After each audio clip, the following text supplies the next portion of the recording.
تو ہم نے پچھلی کلاس میں پڑھا تھا کہ رسول اللہ صلی اللہ علیہ وسلم دعائے استفتاح کے بعد تعوذ پڑھتے تھے، اعوذ باللہ السمیع العلیم من الشیطان الرجیم من ہمزہ ونفخہ ونفثہ۔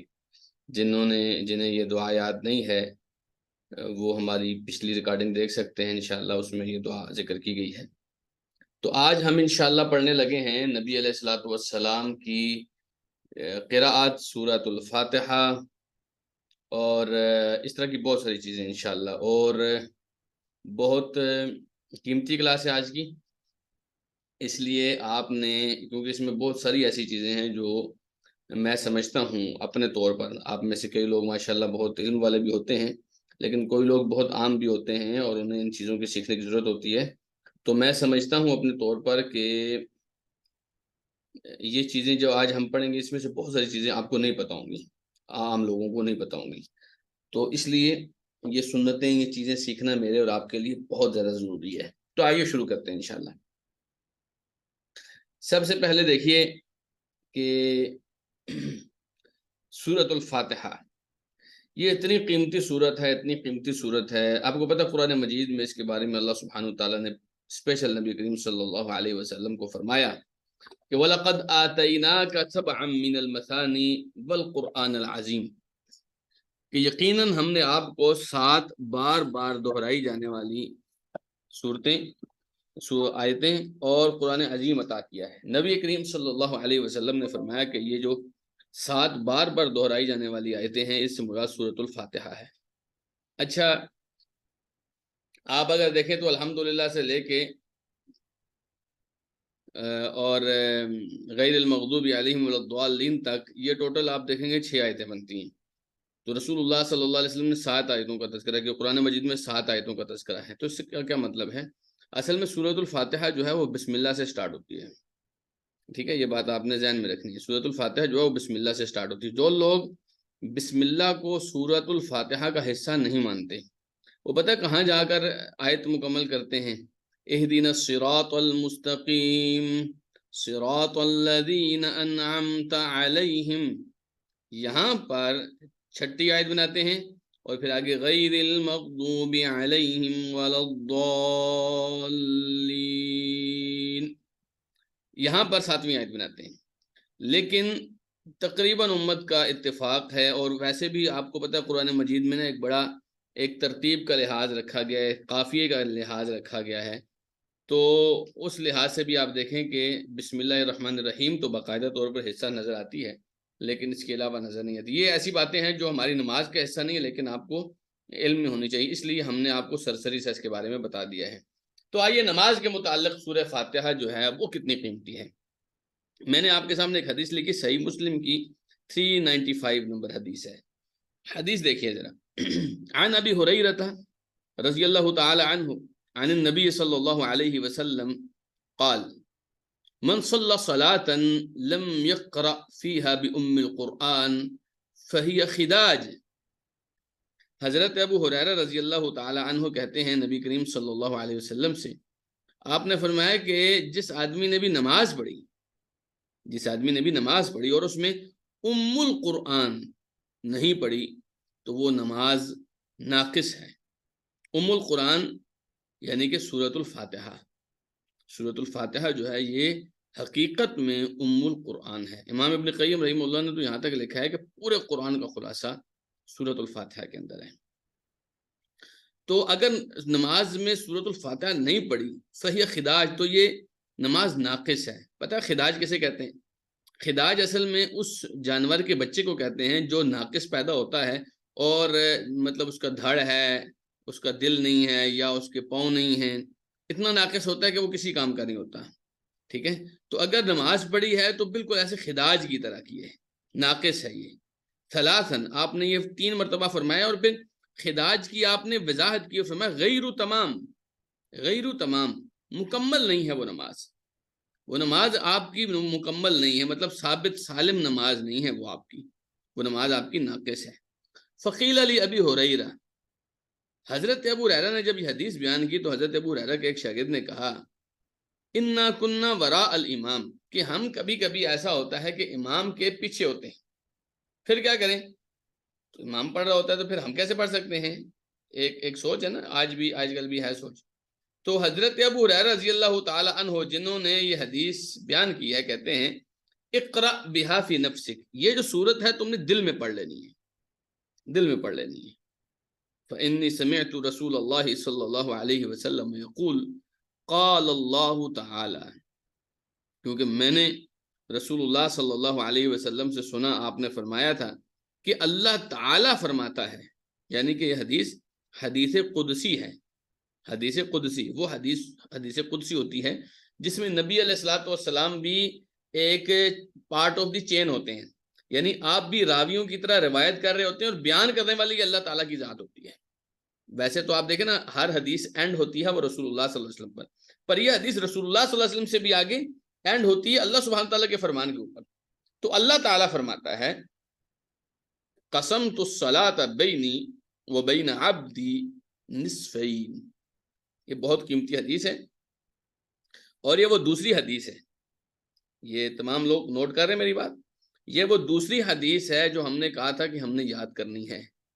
ٹھیک ہے، تو یہ حدیث آپ نے یاد کرنی ہے اور یہ حدیث آپ نے مجھے سنانی ہے. اور ہم نے کہا تھا کہ ہم انشاءاللہ العزیز ان دو لوگوں کو جنہوں نے یہ حدیث اچھے طریقے سے یاد کر کے سنائی، انشاءاللہ ہم نماز نبوی کا تحفہ دیں گے. تو یہ حدیث جو ہے بہت قیمتی حدیث ہے، یہ آپ نے ضرور یاد کرنی ہے. بلکہ آپ دیکھیے کہ اس حدیث میں لفظ کیا بیان کیا گیا. قال اللہ تعالی قسمت الصلاۃ بینی و بین عبدی، میں نے نماز کو اپنے اور اپنے بندوں کے درمیان میں تقسیم کر دیا ہے نصفین، دو حصے کر کے، یعنی نماز کے دو حصے. ٹھیک ہے، جو میں نے تقسیم کر دیا اپنے اور اپنے بندوں کے درمیان. اب وہ نماز کیا چیز ہے، تقسیم کیسے کیا، یہ آگے دیکھیے ذرا. وَلِعَبْدِ مَا سَأَلَ، میرے بندے کے لیے وہ کچھ ہے جو وہ میرا بندہ مانگتا ہے. فَإِذَا قَالَ الْعَبْدُ الحمد للہ رب العالمین قال اللہ تعالی حمدنی عبدی، جب بندہ کہتا ہے الحمد للہ رب العالمین، تمام تعریفات اللہ کے لیے ہیں جو تمام جہانوں کا رب ہے، تو اللہ تعالیٰ فرماتا ہے حمدنی عبدی، میرے بندے نے میری حمد بیان کی ہے، میری تعریف کی ہے. اور آپ کو پتا ہے وہ حدیث میں آتا ہے نا، نبی علیہ الصلوۃ والسلام نے فرمایا کہ اللہ تعالیٰ فرماتا ہے کہ فَإِن ذَكَرَنِي فِي نَفْسِهِ ذَكَرْتُهُ فِي نَفْسِي وَإِن ذَكَرَنِي فِي مَلَئٍ ذَكَرْتُهُ فِي مَلَئٍ خَيْرٍ مِّنْهُ، کہ اگر یہ بندہ مجھے تنہائی میں یاد کرتا ہے تو میں بھی اس کو تنہائی میں یاد کرتا ہوں، اور اگر یہ میرا بندہ چند لوگوں میں بیٹھ کے یاد کرتا ہے تو میں اس سے بہتر لوگوں میں بیٹھ کے یاد کرتا ہوں، میں اس سے بہتر لوگوں میں اپنے بندے کو یاد کرتا ہوں.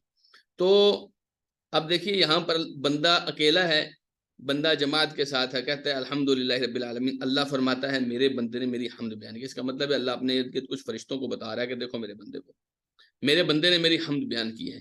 وَإِذَا قَالَ الرحمن الرحیم، جب بندہ کہتا ہے الرحمن الرحیم تو قال اللہ تعالی اثنا علی عبدی، میرے بندے نے میری ثنا بیان کی ہے. وَإِذَا قَالَ مالک یوم الدین قال مجدنی عبدی وقال مرۃ فوض الی عبدی، جب بندہ کہتا ہے نا کہ قیامت کے دن کا، روز حشر کا، جزا کے دن کا مالک ہے. یوم الدین کا مطلب ہے جزا کا دن، جس دن بدلہ دیا جائے گا. جب بندہ کہتا ہے نا میرا اللہ جزا کے دن کا مالک ہے، تو اللہ سبحانہ تعالیٰ فرماتا ہے مجدنی عبدی، میرے بندے نے میری بزرگی بیان کی، میری شان بیان کی. ایک اور حدیث کے الفاظ ہیں میرے بندے نے اپنا آپ میرے حوالے کر دیا. فَإِذَا قَالَ إِيَّاكَ نَعْبُدُ وَإِيَّاكَ نَسْتَعِينُ، جب بندہ کہتا ہے کہ اے اللہ میں صرف تیری عبادت کرتا ہوں اور صرف تجھ سے مدد مانگتا ہوں، قال هذا بینی وبین عبدی ولعبدی ما سأل، تو اللہ فرماتا ہے کہ یہ میرے اور میرے بندوں کے بیچ والی آیت ہے.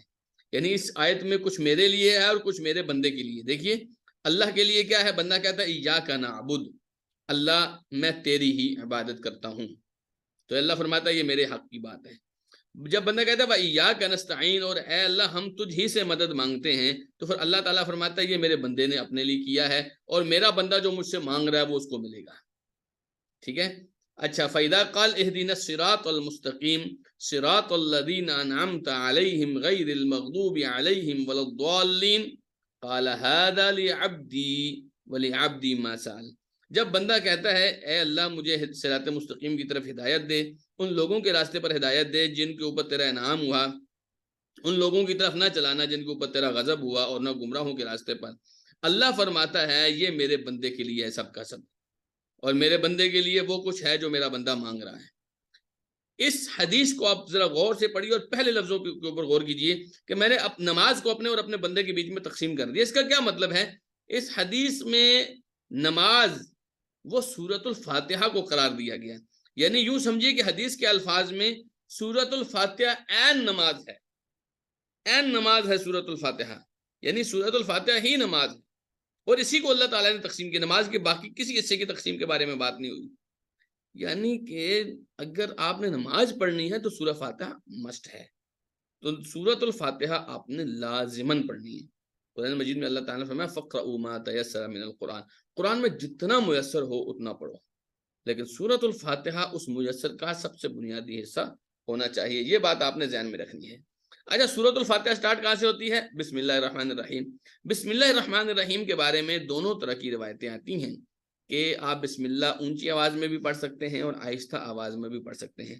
بہرحال جتنی احادیث ہیں ان کو اگر آپ اینالائز کریں تو پتہ چلتا ہے کہ آہستہ آواز میں پڑھنا وہ زیادہ بیٹر ہے، یا زیادہ روایتوں میں آتا ہے۔ البتہ اونچی آواز میں بسم اللہ پڑھنے میں بھی کوئی حرج کی بات نہیں ہے۔ حدیث دیکھیے، عن انس قال صلیت خلف النبی صلی اللہ علیہ وسلم وابی بکر وعمر وعثمان فلم یجہروا بسم اللہ الرحمن الرحیم۔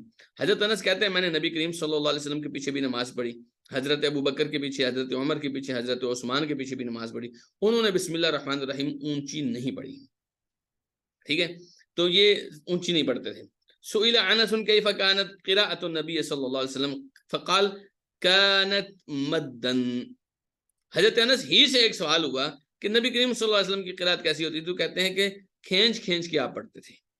پھر انہوں نے بتایا کیسے، بسم اللہ الرحمن الرحیم یمد بسم اللہ ویمد بالرحمن ویمد بالرحیم، یعنی ایسے پڑھتے ہیں بسم اللہ الرحمن الرحیم۔ آپ نے دیکھا میں نے بسم اللہ کو بھی تھوڑا لمبا کیا کھینچ کے، رحمان کو بھی تھوڑا لمبا کیا کھینچ کے، رحیم کو بھی تھوڑا لمبا کیا کھینچ کے، تو گویا رسول اللہ صلی اللہ علیہ وسلم ایسے ہی پڑھتے تھے۔ اب آپ کو کیسے پتا چلا ایسے پڑھتے تھے؟ صحابہ کرام سنتے تھے تو وہ بتاتے تھے نا، تو اس کا مطلب ہے کہ رسول اکرم صلی اللہ علیہ وسلم وہ اونچی آواز میں بھی بسم اللہ پڑھ لیتے تھے، لیکن جو اس سے زیادہ سری روایت ہے اس میں کیا آتا ہے، اس سے زیادہ جو واضح روایت ہے اس میں کیا آتا ہے کہ بسم اللہ اونچی نہیں پڑھتے تھے۔ تو دونوں طرح کی بات درست ہے، اصل میں یہ جھگڑا ہے شافیوں اور حنفیوں کے نزدیک۔ حنفی کہتے ہیں کہ بسم اللہ آہستہ پڑھنی ہے اور شافی کہتے ہیں کہ بسم اللہ اونچی پڑھنی ہے۔ ہم کہتے ہیں دونوں ٹھیک ہیں، لیکن زیادہ بیٹر رائے جو ہے وہ احناف کی، حنفیوں کی ہے کہ آپ بسم اللہ آہستہ آواز میں پڑھیں گے، لیکن بسم اللہ چھوڑ نہیں سکتے، اس کا مطلب یہ نہیں کہ بسم اللہ نہیں ہے۔ جب آپ نے تعوذ پڑھا نا اس کے بعد آپ نے بسم اللہ پڑھنی ہے۔ اچھا، بسم اللہ پڑھنے کے بعد آپ نے کیا کرنا ہے؟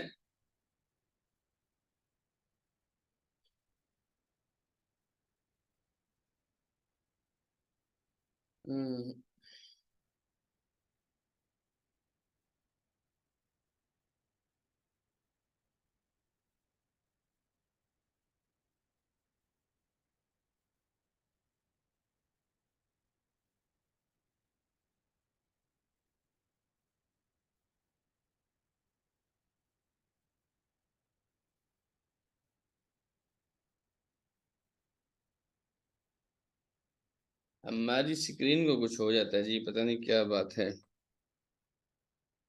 ہم آپ سے نا 1 منٹ کے بعد ملتے ہیں اپنی سکرین کو ٹھیک کر کے۔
جی بسم اللہ.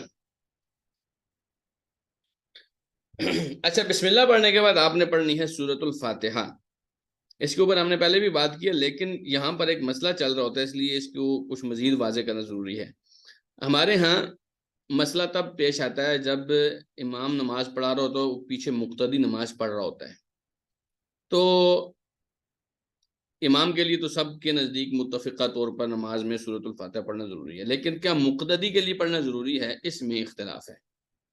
تو اس لیے میرا جو موقف ہے، یا جو میں سمجھتا ہوں کہ قرآن و حدیث کے قریب ترین جو موقف ہے، وہ یہ ہے جو امام بخاری رحمہ اللہ کا موقف ہے. امام بخاری کا موقف کیا ہے اور وہ کس بیس پر ہے، میں صرف آپ کو وہ بات بتانے لگا ہوں. دیکھیے حدیث کیا ہے.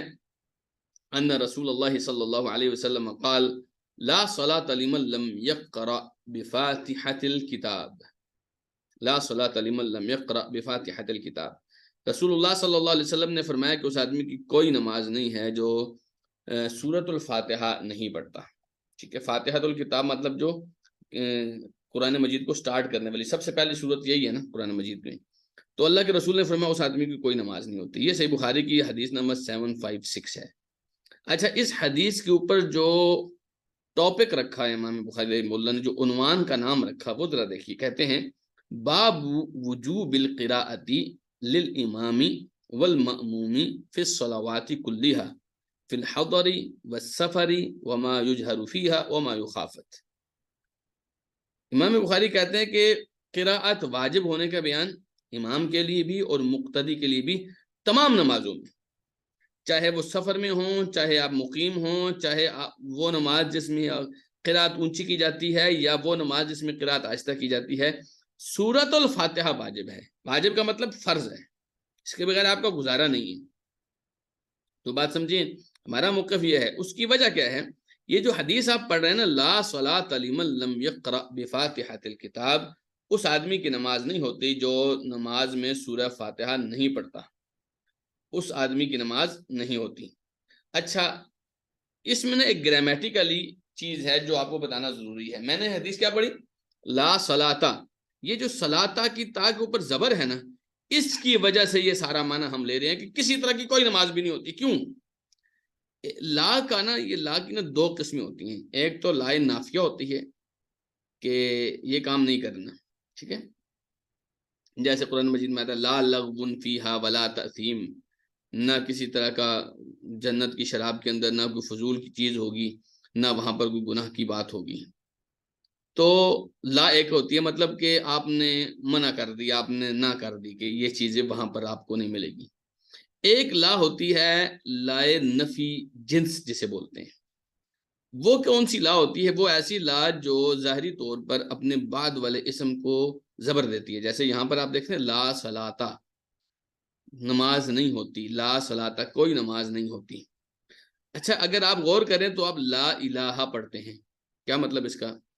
کہ کوئی معبود، کسی طریقے کا معبود اللہ کے علاوہ نہیں ہے. لا الہ، وہاں پر بھی لا یہی والا استعمال ہوتا ہے کہ جو اپنے بعد والے کو زبر دیتا ہے. اور یہ والا لا بہت سٹرونگ ہوتا ہے. اس کا مطلب ہے کہ اس طرح کی کوئی چیز بھی پاسبل نہیں ہے. جیسے آپ پڑھتے ہیں لا نبی یا بعدی، میرے بعد کوئی نبی نہیں ہے. وہاں بھی نبی کے اوپر زبر آتی ہے اللہ کی وجہ سے. کیوں؟ کہ کسی طرح کا کوئی نبی نہیں ہے، کوئی ذلی نبی نہیں ہے، کوئی جھوٹا نبی نہیں آ سکتا. یعنی جھوٹا نبی کوئی کہے تو وہ بھی نبی نہیں ہے، کوئی پاکستان کا نبی ہو تو وہ بھی نبی نہیں، کسی طرح کا کوئی نبی نہیں آ سکتا ہے جی. تو وہاں لا نبی یا بعدی پڑھتے ہیں. اسی طریقے سے یہاں لا صلاۃ ہم پڑھتے ہیں. اس کا مطلب ہے کسی طرح کی کوئی بھی نماز نہیں ہوتی. تو یہ بات آپ نے ذہن میں رکھنی ہے. چاہے آپ امام ہیں، چاہے آپ مقتدی ہیں، چاہے آپ آہستہ آواز والی نماز پڑھ رہے ہیں، چاہے آپ اونچی آواز والی نماز پڑھ رہے ہیں. کیونکہ یہ بات اتنی زیادہ کلیئر امام بخاری نے اس لیے کی کہ دو طرح کے اختلافات پائے جاتے ہیں. ایک تو اختلاف یہ ہے کہ کہتے ہیں مقتدی جو ہے وہ بالکل سورہ فاتحہ پڑھ ہی نہیں سکتا. ٹھیک ہے، یہ حنفی موقف ہے. اور اس کے مقابلے میں جو شافعی وغیرہ کا موقف ہے، اس میں یہ ہے کہ سورہ فاتحہ پڑھنا لازم ہے. دوسرا موقف وہ لوگ ہیں جن کو لگتا ہے کہ سورہ فاتحہ پڑھی تو جا سکتی ہے مقتدی کے لیے، لیکن جن نمازوں میں قرات اونچی ہوتی ہے ان نمازوں میں مقتدی نہیں پڑھے گا، اور جن نمازوں میں قرات آہستہ ہوتی ہے ان نمازوں میں مقتدی سورہ فاتحہ پڑھے گا. یہ شیخ البانی کا بھی، شیخ ابن تیمیہ کا بھی موقف ہے، لیکن امام بخاری کا موقف ہے ہر نماز جس میں قرات اونچی ہوتی ہے یا آہستہ ہوتی ہے اس میں سورہ فاتحہ پڑھنا ضروری ہے۔ اور اس کی امام بخاری نے بہت ساری دلیلیں بھی، امام بخاری نے بلکہ اس ٹاپک کے اوپر پوری ایک کتاب لکھی ہے جس کا نام ہے جزء القراءہ، جزء القراءہ، یعنی کہ امام کے پیچھے سورہ فاتحہ پڑھنے کے ٹاپک کے اوپر امام بخاری نے پوری کتاب لکھی ہے۔ تو ایک اس کی دلیل ہمارے پاس اور بھی ہے، وہ دلیل کیا ہے ذرا دیکھیے۔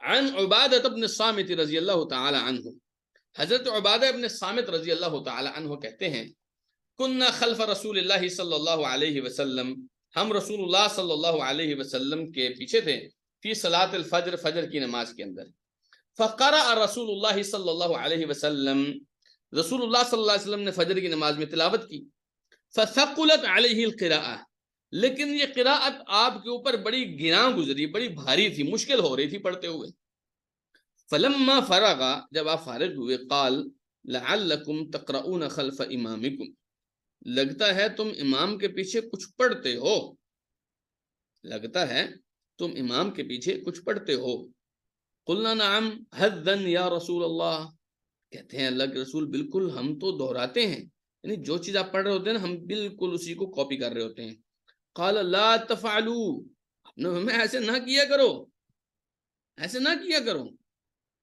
الا بفاتحۃ الکتاب، سوائے سورۃ الفاتحہ کے، فإنه لا صلاة لمن لم يقرأ بها، کیونکہ جو یہ سورت نہیں پڑھتا نا اس کی نماز نہیں ہوتی۔ سنن نبی داؤد کی حدیث 823 ہے، امام بخاری رحمہ اللہ نے اس کو اپنی کتاب خلق و افعال العباد کے اندر بھی ذکر کیا ہے، امام بخاری نے جزء القراءت کے اندر بھی ذکر کیا ہے، یہ اور بھی بہت ساری کتابوں میں، غالباً ابن خزامہ وغیرہ میں بھی یہ حدیث ہے۔ تو آپ ذرا غور کیجئے، فجر کی نماز میں قرات اونچی ہوتی ہے کہ آہستہ؟ یقیناً جو لوگ مرد ہیں اور وہ فجر کی نماز میں جاتے ہیں ان کو پتہ ہے کہ فجر کی نماز میں، مغرب اور عشاء کی نمازوں میں قرات اونچی ہوتی ہے۔ اچھا، یہ جو اونچی قرات ہے نا، یہ آپ نے فجر میں بھی پڑھی، اب فجر میں جب آپ پڑھ رہے تھے تو پیچھے کچھ لوگوں نے نا غالباً اونچی آواز میں پڑھ لیا تھا، تو نبی علیہ السلام کے لیے مشکل ہو گیا، آپ نے جب سلام پھیرا آپ نے پوچھا کہ شاید تم بھی میرے پیچھے پیچھے پڑھتے ہو، تو انہوں نے بتایا کہ ہم پڑھتے ہیں، بالکل پڑھتے ہیں، آپ نے فرمایا نہیں، سورہ فاتحہ کے علاوہ تم نے کچھ بھی نہیں پڑھنا، کیونکہ سورہ فاتحہ کیوں ضروری ہے؟ کیونکہ اس کے بغیر نماز نہیں ہوتی۔ تو یہ اگر حدیث آپ کو سمجھ آ جائے تو اس میں امام بخاری کا وہ موقف بالکل واضح ہو جاتا ہے کہ ایک تو ہر نماز کے اندر پڑھنی ہے، ٹھیک ہے، اور دوسرا جو ہے نماز اونچی ہو یا آہستہ ہو اس میں بھی پڑھنی ہے، اور آپ امام ہیں تب بھی پڑھنی ہے، آپ مقتدی ہیں آپ نے تب بھی پڑھنی ہے۔ دیکھیے رسول اللہ صلی اللہ علیہ وسلم نے مقتدیوں سے فرمایا تھا کہ سورہ فاتحہ کے علاوہ کچھ نہ کیا کرو، سورہ فاتحہ ضروری ہے۔ تو ان حدیثوں سے پتہ چلتا ہے کہ سورہ فاتحہ کے بغیر جو ہے نا ہماری نماز کی گنجائش نہیں ہے۔ اچھا، سورہ فاتحہ یا آپ کوئی بھی قرات نماز میں پڑھتے ہیں تو اس کا انداز کیا ہونا چاہیے؟ یہاں پر میں آپ کو پہلے یہ بھی بتا دوں کہ کل پرسوں انشاءاللہ جو ہماری لاسٹ کلاس ہوگی اس میں ہم ان ڈیٹیل ذکر کریں گے وہ مسئلے، وہ اختلافی مسائل جس میں عام طور پر ہمارے خاص طور پہ بر صغیر میں، انڈیا پاکستان میں جن مسئلوں پر اختلاف چلتا ہے کہ ایک پارٹی کہتی ہے مسئلہ ایسے ہے، دوسری پارٹی کہتی ہے مسئلہ ایسے ہے، تو ہم انشاءاللہ پرسوں جو ہے ان 3-4 مسئلوں پر، جن میں آمین ہوگا، جن میں رفع الیدین ہوگا، جن میں سورہ فاتحہ ہوگا، ٹھیک ہے، اور جن میں ایک مسئلہ ہوگا کہ کیا عورت کی اور مرد کی نماز میں فرق ہے، ان 4 مسئلوں کے اوپر ہم انشاءاللہ پرسوں بات کریں گے انشاءاللہ، اور ڈیٹیل میں بات کریں گے۔ آج تو ہم صرف آپ کو نماز کے طریقے سے گزار رہے ہیں نا۔ اچھا، جب آپ نے سورہ فاتحہ پڑھ لی یا سورہ فاتحہ پڑھنی ہے تو کیسے پڑھنی ہے؟ مطلب رسول اللہ صلی اللہ علیہ وسلم کی سنت کیسی تھی، نماز میں قرات کرنے کا انداز کیسا تھا؟ وہ حدیث دیکھیے، عن ام سلمہ رضی اللہ تعالی عنہا انہا ذکرت او کلمتا غیرہا قراءت رسول اللہ صلی اللہ علیہ وسلم، حضرت ام سلمہ رضی اللہ تعالی عنہا نے رسول اللہ صلی اللہ علیہ وسلم کی قراءت کا تذکرہ کیا ہے۔ ام سلمہ رسول اللہ صلی اللہ علیہ وسلم کی زوجہ محترمہ ہیں، آپ رات کی تہجد کی نماز بھی ان کے پاس پڑھتے تھے اور پھر یہ نبی علیہ السلام کے پیچھے باقی نمازیں بھی پڑھتی تھیں، تو انہوں نے بتایا کہ رسول اللہ صلی اللہ علیہ وسلم قراءت کیسے کرتے تھے، تلاوت کیسے کرتے تھے نماز کے اندر۔ کہتی ہیں بسم اللہ الرحمن الرحیم الحمدللہ رب العالمین الرحمن الرحیم مالک یوم الدین، یقطع قراءته آیتا آیتا، آپ صلی اللہ علیہ وسلم جب سورہ فاتحہ پڑھتے تھے ہر آیت پر ٹھہرتے تھے، رکتے تھے، اپنی تلاوت روکتے تھے۔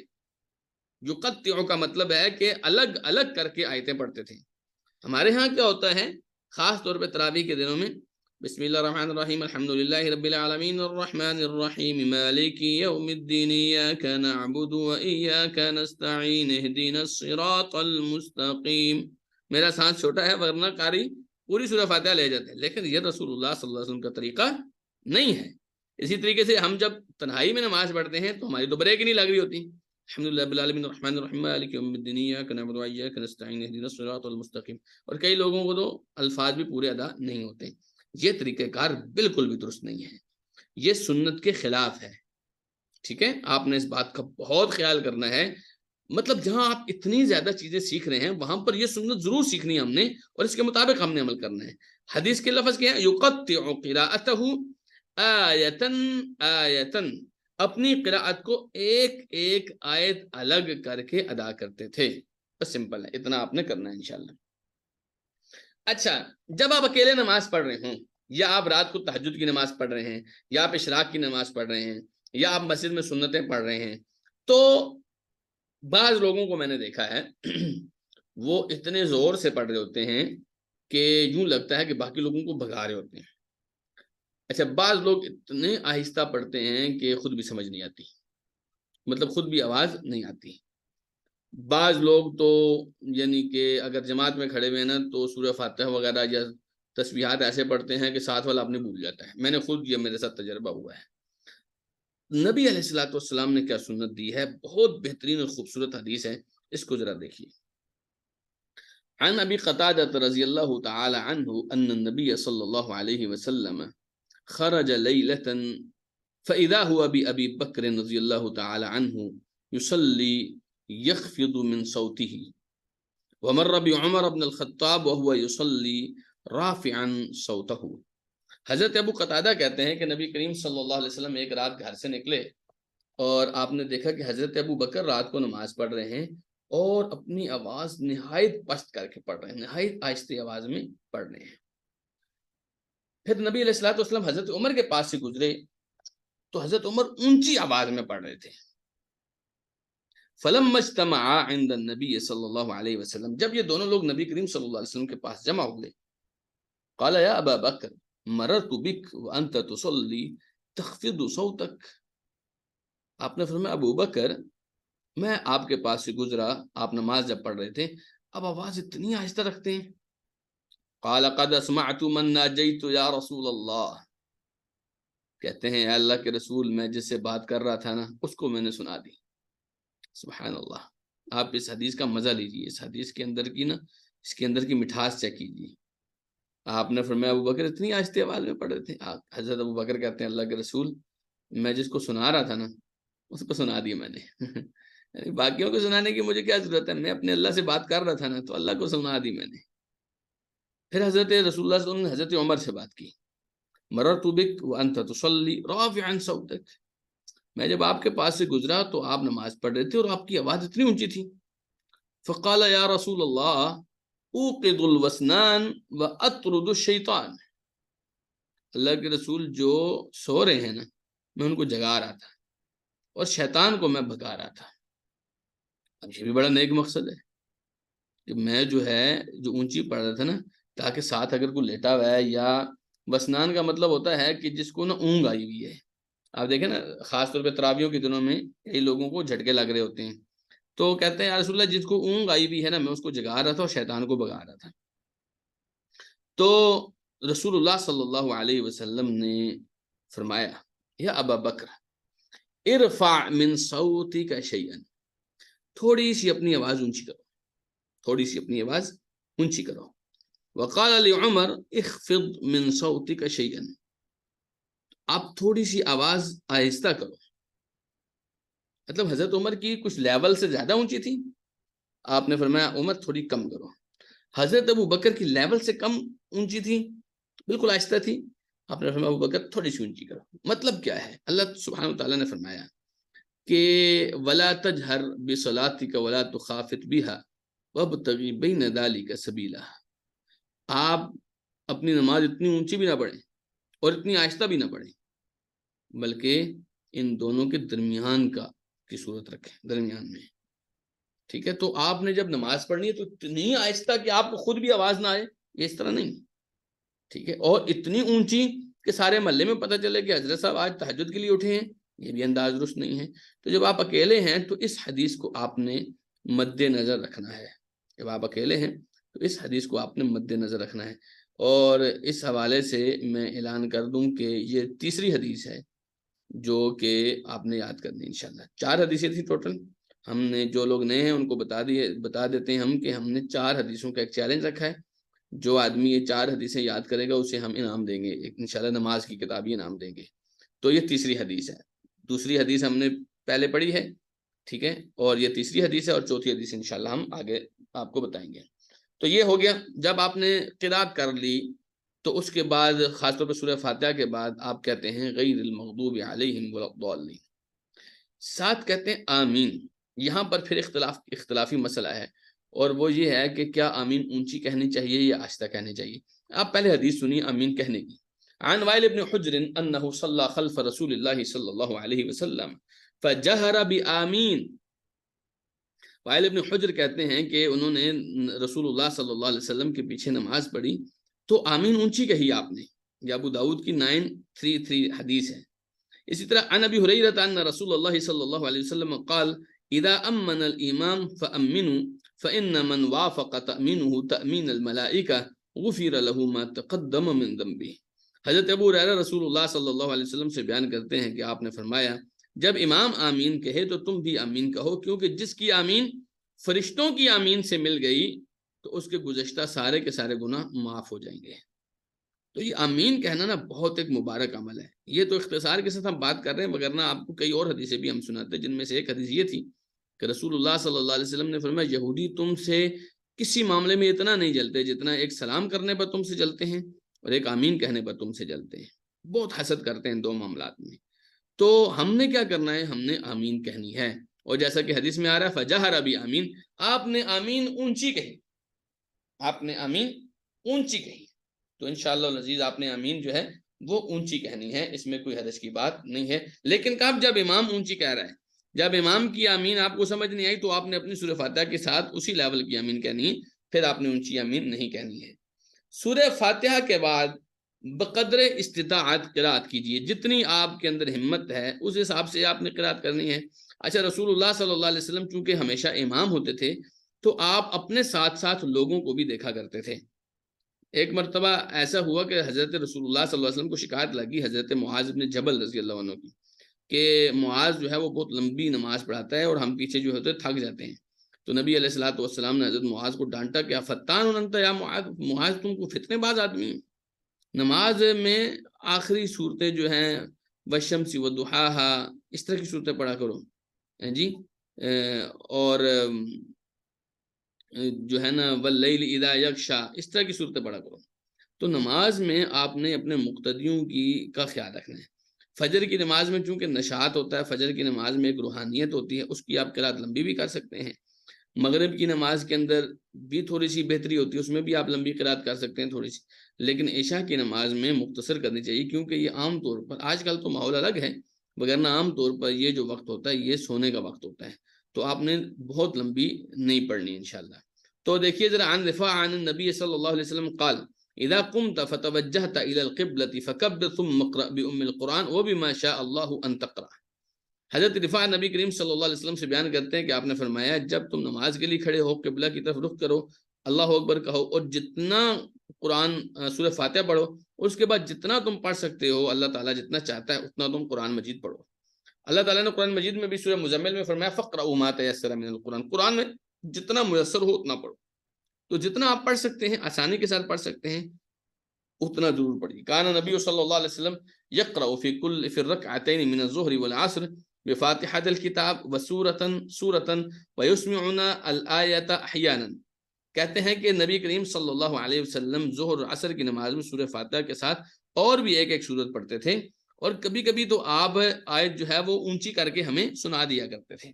یعنی جب آپ پڑھ رہے ہیں نا، پڑھتے پڑھتے بیچ میں ظہر اور عصر کی نماز میں، حالانکہ آپ کو پتہ ہے ظہر اور عصر کی نماز میں آہستہ قرات ہوتی ہے، لیکن کبھی کبھی نبی علیہ السلام ایک آیت اونچی پڑھ دیتے تھے، اس سے لوگوں کو یہ بھی پتہ چل جاتا تھا کہ اس ٹائم نبی علیہ السلام کیا پڑھ رہے ہیں۔ تو بات کرنے کا مقصد یہ ہے کہ آپ نے اپنی استطاعت کے مطابق قرات کرنی ہے۔ اب ہمارے ہاں جو ایشو چل رہا ہے وہ یہ ہے وَلَضَّالِّينَ آمین بسم اللہ الرحمن الرحیم قل اللہ احد اللہ الصمد لم یلد ولم یولد ولم یکن له کفوا احد اللہ اکبر، یہ چل رہا ہے ہمارے ہاں۔ سورہ اخلاص کے علاوہ کچھ آتا ہی نہیں ہمیں، یا پڑھتے ہی نہیں ہم، آتا بھی ہے تو نہیں پڑھتے، یہ غلط بات ہے۔ آپ کو مختلف صورتیں کر کے پڑھنا چاہیے۔ قرآن سے محبت کیجیے، قرآن سے محبت کیجیے۔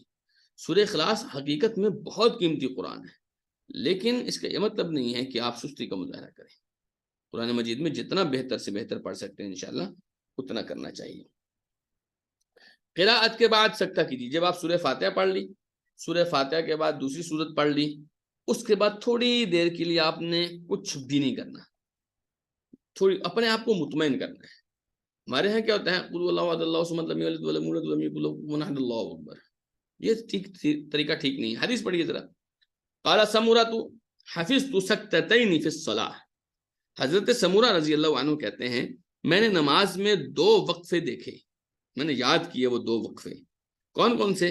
سکتتن اذا کبر الامام حتی یقرأ، ایک وہ والا وقفہ جب امام اللہ اکبر کہہ کے نماز میں داخل ہوتا ہے تو قرات شروع کرنے سے پہلے ایک وقفہ دیتا ہے۔ اور ہم نے یہ بات پڑھی تھی دعائے استفتاح کے ٹائم پہ کہ حضرت ابو ہریرہ کہتے ہیں میں نے پوچھا رسول اللہ صلی اللہ علیہ وسلم سے کہ آپ اس دوران چپ رہتے ہیں تو آپ کیا پڑھتے ہیں؟ تو آپ نے بتایا کہ میں پڑھتا ہوں اللہم باعد بینی و بین خطایا کما باعدت بین المشرق والمغرب۔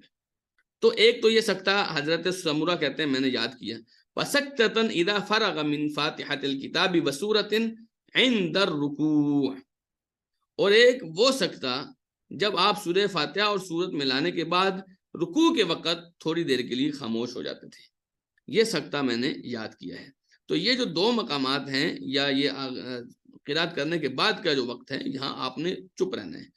چپ رہنے کا مقصد یہ نہیں ہے کہ آپ نے لمبی دیر تک کھڑا رہنا ہے، بلکہ اب آپ نے اپنے آپ کو تھوڑا سا سکون دینا ہے، اس کے بعد آپ نے نیکسٹ سٹیپ یعنی کہ رکوع کرنا ہے۔ تو قرات کے بعد آپ نے کیا کرنا ہے؟ سکتہ کرنا ہے۔ سکتہ مطلب تھوڑی دیر کے لیے آپ نے 2 4 5 سیکنڈ کے لیے 10 سیکنڈ کے لیے خاموشی اختیار کرنی ہے۔ اچھا، اس کے بعد جب آپ اللہ اکبر کہہ کے رکوع میں جاتے ہیں تو ہم نے یہ بات پہلے بھی کہی تھی کہ یہ جو تکبیرات ہیں، پہلی والی جو فرسٹ تکبیر ہے نا جب آپ نماز سٹارٹ کرتے ہیں تو وہ تکبیر تحریمہ کہلاتی ہے۔ اس کے بعد جب آپ رکوع میں جاتے ہیں، سجدے میں جاتے ہیں، سجدے سے اٹھتے ہیں، پھر سجدے میں جاتے ہیں، پھر تشہد میں بیٹھتے ہیں، اس کے لیے جتنی اللہ اکبر کہتے ہیں یہ تکبیرات انتقال کہلاتی ہیں، تکبیرات انتقال، ٹھیک ہے؟ تکبیرات انتقال ان کو اس لیے کہتے ہیں کہ آپ ایک سٹیپ سے دوسرے سٹیپ میں منتقل ہو رہے ہوتے ہیں، آپ شفٹ ہو رہے ہوتے ہیں، ٹھیک ہے؟ تو تکبیرات انتقال یہ وہ مر جانے والا انتقال نہیں ہے، یہ شفٹنگ والا انتقال ہے۔ عن ابی ہریرہ یقول کان رسول اللہ صلی اللہ علیہ وسلم اذا قام الى الصلاة يكبر حين يقوم ثم يكبر حين يركع ثم يقول سمع الله لمن حمده حين يرفع صلبه من الركعة۔ ابو ہریرہ کہتے ہیں کہ رسول اللہ صلی اللہ علیہ وسلم جب نماز شروع کرتے کھڑے ہوتے تھے تو اللہ اکبر کہتے تھے، جب رکوع کرتے تھے پھر اللہ اکبر کہتے تھے، جب رکوع سے آپ اپنی کمر سیدھی کرتے تھے تو سمیع اللہ لمن حمیدہ کہتے تھے، اور کھڑے کھڑے آپ ربنا لک الحمد کہتے تھے۔ ایک روایت میں آتا ہے ولک الحمد، ٹھیک ہے؟ ثم یکبر حین یحوی، پھر جب آپ سجدے کے لیے نیچے جاتے تھے پھر اللہ اکبر کہتے تھے۔ ثم یکبر حین یرفع رأسہ، پھر جب آپ سجدے سے اپنا سر اٹھاتے تھے پھر اللہ اکبر کہتے تھے۔ ثم یکبر حین یسجد، پھر دوبارہ جب سجدہ کرتے تھے پھر اللہ اکبر کہتے تھے۔ ثم یکبر حین یرفع رأسہ، پھر جب آپ اپنا سر اٹھاتے تھے پھر آپ اللہ اکبر کہتے تھے۔ ثم یفعل ذلك في الصلاة كلها حتى يقضيها، پھر آپ پوری نماز میں یہی والا طریقہ اختیار کرتے تھے جب تک نماز مکمل نہ کر دیتے۔ وَيُكَبِّرُ حِينَ يَقُومُ مِنَ الثِّنْتَيْنِ بَعْدَ الْجُلُوسِ، اور 2 رکعات میں بیٹھنے کے بعد جب آپ تیسری رکعت کے لیے اٹھتے تھے پھر اللہ اکبر کہہ کر اٹھتے تھے۔ یہ سارا ایسا نارمل پروسیجر ہے کہ ہم روٹین میں کرتے رہتے ہیں، اس میں اتنی زیادہ کچھ سیکھنے والی بات نہیں ہے، لیکن یہ سنت آپ کو پتہ ہونی چاہیے کہ ہم یہ کیوں کرتے ہیں، یہ سنت کے مطابق کرتے ہیں۔ رکوع جاتے اور رکوع اٹھتے ہوئے رفع الیدین، اچھا جب آپ نے اللہ اکبر کہا نا اور رکوع میں جا رہے ہیں، اس وقت ایک ایسا سٹیپ ہے جہاں پر اختلاف، سخت اختلاف ہے، اور وہ کیا ہے؟ رفع الیدین کرنا۔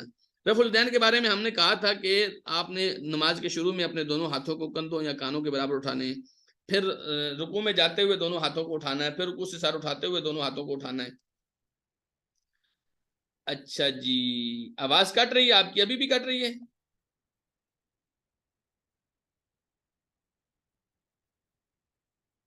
اچھا 1 منٹ ٹھہر جائیں جی، 1 منٹ ٹھہر جائیں۔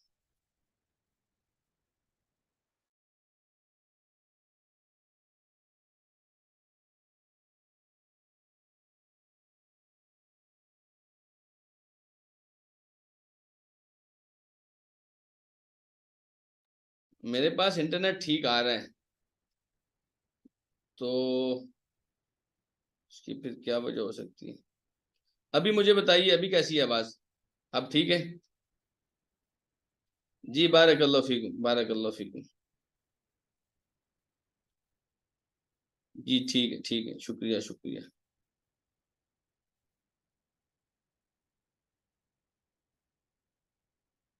اچھا، ہم بات کر رہے تھے کہ رفع الیدین یہ انتہائی اختلافی مسئلہ ہے، اور اس میں جو اختلاف ہے وہ رکوع میں جاتے ہوئے اور رکوع سے سر اٹھاتے ہوئے ہاتھوں کو اٹھانے سے تعلق رکھتا ہے۔ رفع الیدین ہم نے پہلے بھی بات کی تھی، اس کا مطلب یہ ہوتا ہے کہ ہاتھوں کو کندھوں یا کانوں کے برابر اٹھانا، جیسے آپ نماز کے شروع میں اٹھاتے ہیں۔ نماز کے شروع والا جو رفع الیدین ہے اس میں کسی طرح کا کوئی اختلاف نہیں ہے، لیکن یہاں کا جو رفع الیدین ہے رکوع والا، اس میں اچھا خاصا اختلاف ہے۔ میں آپ کے سامنے صرف 2 روایتیں رکھنے لگا ہوں، اس کے بعد انشاءاللہ اللہ نے توفیق دی تو پرسوں جو ہے نا ہم اس کی ڈیٹیل میں بات کریں گے۔ عن عبداللہ ابن عمر رضی اللہ تعالی عنہما قال رأيت النبي صلى الله عليه وسلم افتتح التكبير في الصلاة فرفع يديه حين يكبر حتى يجعلهما حذو منكبيه۔ عبداللہ بن عمر کہتے ہیں میں نے نبی کریم صلی اللہ علیہ وسلم کو دیکھا۔ دیکھیں یہ بہت مضبوط دلیل ہوتی ہے۔ میں نے کئی ایسے لوگوں کو سنا ہے جو حدیثوں کے اوپر عام طور پر حیل و حجت کرتے ہیں۔ میں نے ان کو سنا ہے جی آپ مجھے بتائیں جی رسول اللہ نے رفع الیدین کرنے کا کہا ہو، جی رسول اللہ نے کہا ہو کہ تم نے رفع الیدین کرنا ہے، بھائی یہ کیا بات ہوئی؟ اللہ کے رسول نے فرمایا صلو کما رأیتمونی اصلی، تم نے نماز اس طرح پڑھنی ہے جس طرح تم نے مجھے نماز پڑھتے ہوئے دیکھا ہے۔ عبداللہ بن عمر کہتے ہیں رأیت النبی، میں نے دیکھا نبی علیہ السلام کو۔ بات سمجھیے نا، یعنی جن لوگوں نے دیکھا انہوں نے بتایا نبی علیہ السلام ایسے پرفارم کرتے تھے نماز، اور آپ نے فرمایا جیسے میں کرتا ہوں نا ویسے تم نے بھی کرنا ہے۔ تو اس کا مطلب ہے رسول اللہ صلی اللہ علیہ وسلم نے اپنی پوری نماز بعین ہی پڑھنے کا حکم دیا ہے۔ تو یہ والی جو ہیلا ہے نا، یہ والا ایک جو آپ نے بہانہ بنایا ہوا ہے کہ آپ مجھے حکم دکھاؤ، یہ حکم ہے رسول اللہ کا کہ تم نے نماز میری طرح پڑھنی ہے۔ اور ہم نے صحابہ سے پوچھا کہ آپ نے کیسے دیکھا؟ عبداللہ بن عمر کہتے ہیں رأیت النبی صلی اللہ علیہ وسلم افتتح التکبیر فی الصلاة فرفع یدیہ حین یکبر حتی یجعلہما حذو منکبیہ واذا کبر للرکوع فعل مثلہ۔ کہتے ہیں کہ جب میں نے نبی علیہ السلام کو دیکھا، آپ نے جب نماز شروع کی تکبیر کہی اور رفع الیدین کیا، اور جب آپ نے رکوع کیا تکبیر کہی اور اسی طرح کیا دوبارہ، ٹھیک ہے؟ یعنی جو سٹارٹ میں رفع الیدین کیا تھا سیم وہی والی پوزیشن رکوع میں جاتے ہوئے تھی۔ بلکہ صحیح مسلم کی ایک اور حدیث دیکھیے، ان ابن عمر قال كان رسول الله صلی اللہ علیہ وسلم اذا قام للصلاة رفع يديه حتى تكون حذو منكبيه۔ کہتے ہیں کہ نبی علیہ السلام جب نماز کے لیے کھڑے ہوتے تھے اپنے ہاتھوں کو اٹھاتے تھے، اپنے کندھوں کے برابر کر لیتے تھے، ثم کبر، پھر تکبیر کہتے تھے، فاذا اراد ان يركع فعل مثل ذلك، جب آپ رکوع کرنا چاہتے تو پھر اسی طرح کرتے تھے، واذا رفع من الركوع فعل مثل ذلك، جب رکوع سے سر اٹھاتے تھے پھر ایسے کرتے تھے۔ یعنی رکوع میں جاتے ہوئے بھی رفع الیدین، رکوع سے آتے ہوئے بھی رفع الیدین، ولا يفعله حين يرفع رأسه من السجود، لیکن سجدوں سے جب سر اٹھاتے تھے تب آپ رفع الیدین نہیں کرتے تھے۔ بالکل کلیئر حدیث ہے، نماز کے سٹارٹ میں، رکوع میں جاتے ہوئے اور رکوع میں سے اٹھتے ہوئے۔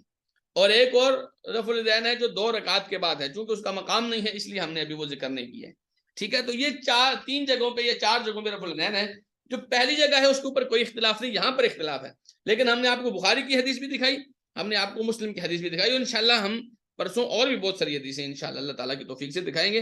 تو رفع الیدین از اے کنٹینیوسلی سنت، اور نبی علیہ الصلوۃ والسلام کی ہمیشہ کی سنت ہے، اور نبی علیہ الصلوۃ والسلام سے مجھے نہیں لگتا، واللہ عالم، میں اتنا بڑا عالم تو نہیں ہوں، لیکن کوئی حدیث مجھے ایسی نہیں پتا جس سے پتہ چلے کہ رسول اللہ صلی اللہ علیہ وسلم نے رفع الیدین پہلے کیا تھا اور بعد میں چھوڑ دیا تھا۔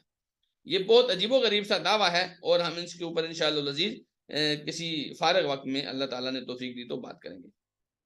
تو بہرحال آپ نے جب رکوع میں جانا ہے تو سنت طریقہ یہ ہے، آپ نے اپنے دونوں ہاتھوں کو کندھوں یا کانوں کے برابر اٹھانا ہے۔ یہ دیکھیے ہم نے ایک طالب علم کے ہاتھ رکھے ہیں، ایسے اٹھائے انہوں نے، یہ دیکھیے یہ ہاتھ تقریباً یہ جو آپ کے رائٹ سائڈ پہ ہے، انہوں نے تقریباً جو ہے کندھوں کے برابر جو ہے ہاتھوں کو برابر برابر کر کے اٹھایا ہوا ہے. یہاں پر ان کے ہاتھ تھوڑے اونچے ہیں جو تقریباً جو ہے وہ کانوں کے برابر میں، کانوں کی لو کے برابر میں پہنچتے ہیں. ٹھیک ہے، تو اس کا مطلب ہے کہ آپ دونوں طرح سے ہاتھ تھوڑے کم بھی ہو جائیں تھوڑے اوپر بھی ہو جائیں اٹھا سکتے ہیں. لیکن میں نے دیکھا ہے خاص طور پہ عربوں میں یا عربوں سے سیکھ کے آنے والوں میں، وہ اس بارے میں بہت سستی کرتے ہیں، اپنے پیٹ تک یا اپنے سینے تک ہاتھ اٹھاتے ہیں. یہ سنت نہیں ہے. مطلب آپ دیکھیے نا، آپ ایک بندہ سنت پر عمل کر بھی رہا ہے اور سنت اسے چھوٹ بھی جاتی ہے. ایک بندہ ساری دنیا سے مخالفت بھی، ہمارے ہاں رفع الیدین کرنا کوئی اتنا آسان کام نہیں ہے، ساری دنیا کی مخالفت بھی مول لیتا ہے اور پھر رسول اللہ کی سنت کے اوپر بھی عمل نہیں کرتا. تو کتنی عجیب سی بات ہے نا. رفع الیدین کو اس کا حق دیجیے، رفع الیدین کو اس کا حق دیجیے اور اسی طرح کیجیے جس طرح رسول اللہ صلی اللہ علیہ وسلم کیا کرتے تھے. جب آپ نے رفع الیدین کر لیے تو اب آپ نے رکوع میں جانا ہے. رکوع کا طریقہ ان 4 احادیث میں ذرا دیکھیے، غور سے دیکھیے ذرا. عن ابی حمید الساعدی مرفوعا رأيته اذا كبر جعل يديه حذاء منكبيه واذا ركع امكن يديه من ركبتيه ثم حصر ظهره. ابو حمید سعدی کہتے ہیں میں نے نبی علیہ السلام کو دیکھا جب آپ تکبیر کہتے تھے تو اپنے دونوں ہاتھوں کو کندھوں کے برابر اٹھاتے تھے اور جب رکوع کرتے تھے اپنے ہاتھ اپنے گھٹنوں کے اوپر، جو نیز ہوتی ہیں آپ کی، ان کے اوپر ٹکا دیتے تھے. امکنا کا مطلب ہوتا ہے ٹکا دیتے تھے، مطلب زور سے اوپر رکھ دیتے تھے. ثم حصر ظہرہ، پھر آپ صلی اللہ علیہ وسلم اپنی پیٹھ کو جھکا دیتے تھے. یعنی پہلے اس کو کرتے تھے پھر آپ اپنی پیٹھ کو سیدھا کر دیتے تھے. اب پیٹھ کو جھکانا کیسے ہے وہ ذرا دیکھیے. عن عائشہ قالت وَكَانَ إِذَا رَكَعَ لَمْ يُشْخِصْ رَأْسَهُ وَلَمْ يُصَوِّبْهُ وَلَكِنْ بَيْنَ ذَلِكَ. نبی علیہ السلام جب رکوع کرتے تھے تو نہ سر کو زیادہ جھکاتے تھے. ہمارے ہاں جو طریقہ کار اختیار کیا جاتا ہے وہ یہ ہوتا ہے، پاؤں کی انگلیوں کو دیکھتے ہیں. جب آپ پاؤں کی انگلیوں کو دیکھنا شروع کر دیں گے نا تو آپ کا سر جھک جائے گا زیادہ. حضرت عائشہ کہتی ہیں زیادہ جھکاتے نہیں تھے آپ سر. اچھا، بعض لوگ سجدے کی جگہ پہ دیکھتے ہیں اس وقت سر تھوڑا سا اٹھ جاتا ہے، کہتی ہیں ولم یصوبہ، آپ سر کو اٹھاتے بھی نہیں تھے. ولکن بین ذلک، بلکہ اس کے درمیان رکھتے تھے، نہ زیادہ سر اٹھاتے تھے. جب آپ اپنے آگے کی طرف دیکھیں گے نا تو آپ کا سر اٹھ جائے گا رکوع کی حالت میں، اور جب آپ پیچھے کی طرف رکوع کی حالت میں دیکھیں گے تو آپ کا سر جھک جائے گا.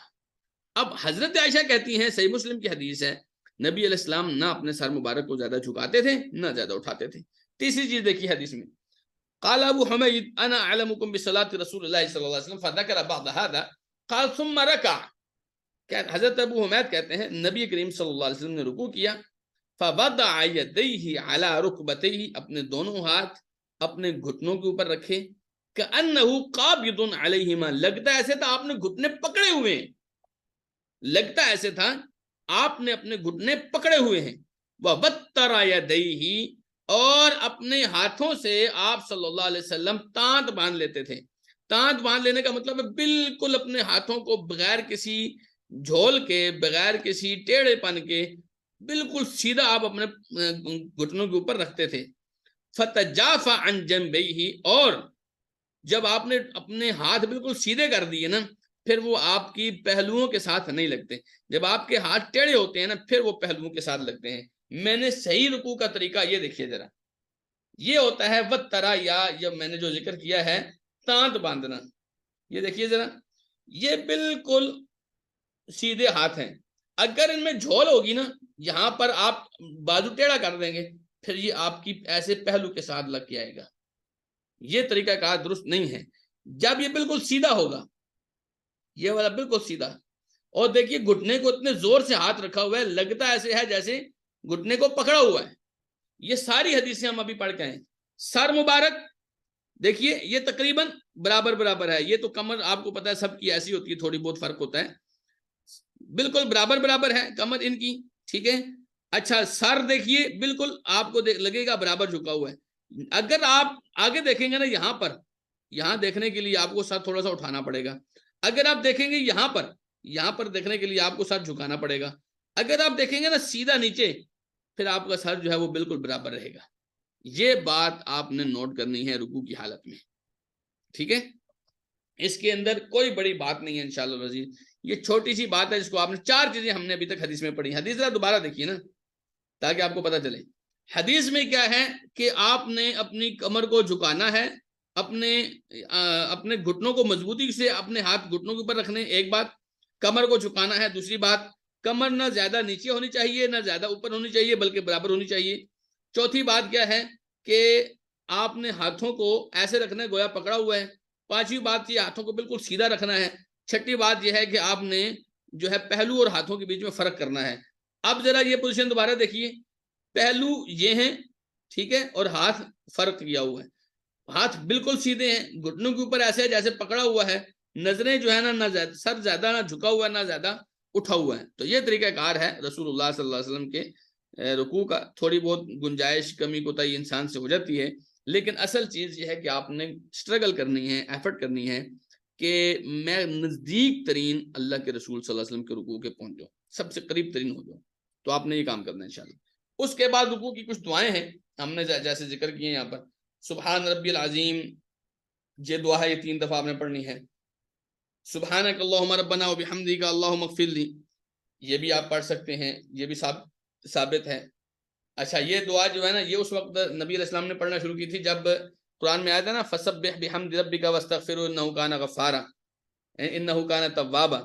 تو اس وقت نبی کریم صلی اللہ علیہ وسلم نے یہ والی دعا سبحانک اللہم ربنا وبحمدک اللہم اغفر لی، یہ والی دعا نبی علیہ السلام نے پڑھنا شروع کی تھی۔ اچھا، ایک تیسری دعا جو سجدے اور رکوع دونوں میں کامن ہے، وہ کیا ہے؟ سبوح قدوس رب الملائکۃ والروح، یہ تیسری دعا ہے۔ چوتھی دعا دیکھیے، اچھا جی، سبحانک وبحمدک لا الہ الا انت، یہ بھی آپ پڑھ سکتے ہیں۔ اچھا، سجدے رکوع کی جو اسپیشل دعا ہے وہ کیا ہے؟ اللہم لک رکعت وبک آمنت ولک اسلمت خشع لک سمعی وبصری ومخی وعظمی وعصبی۔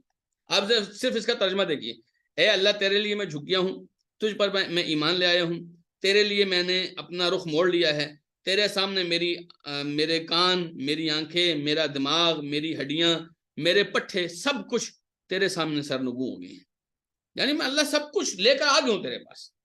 تو اتنی قیمتی دعا ہے۔ البتہ یہ دعائیں اتنی زیادہ ضروری نہیں ہیں جتنی زیادہ ضروری تسبیحات ہیں۔ یہ جو 2 دعائیں ہیں نا، یہ بہت ضروری ہیں، ان کو زیادہ سے زیادہ پڑھنا چاہیے۔ اس دوران آپ نے ایک اور بات کا بہت خیال رکھنا ہے، اور وہ یہ، میں نے اس کو ٹاپک کیا دیا ہے کہ اطمینان بذات خود رکن ہے، اطمینان بذات خود رکن ہے۔ میرے خیال میں ٹائم زیادہ ہو گیا ہے، ہم آج اسی کے اوپر اکتفا کرتے ہیں۔ اطمینان والی بات اللہ تعالیٰ نے توفیق دی تو کل پڑھ لیں گے انشاءاللہ، اور کل ہم نماز کا طریقہ انشاءاللہ مکمل کر دیں گے۔ سجدہ، تشہد، اطمینان اور رکوع سے اٹھنا، یہ سب ہم انشاءاللہ کل ڈسکس کریں گے۔ بارک اللہ فیکم، السلام علیکم ورحمۃ اللہ وبرکاتہ۔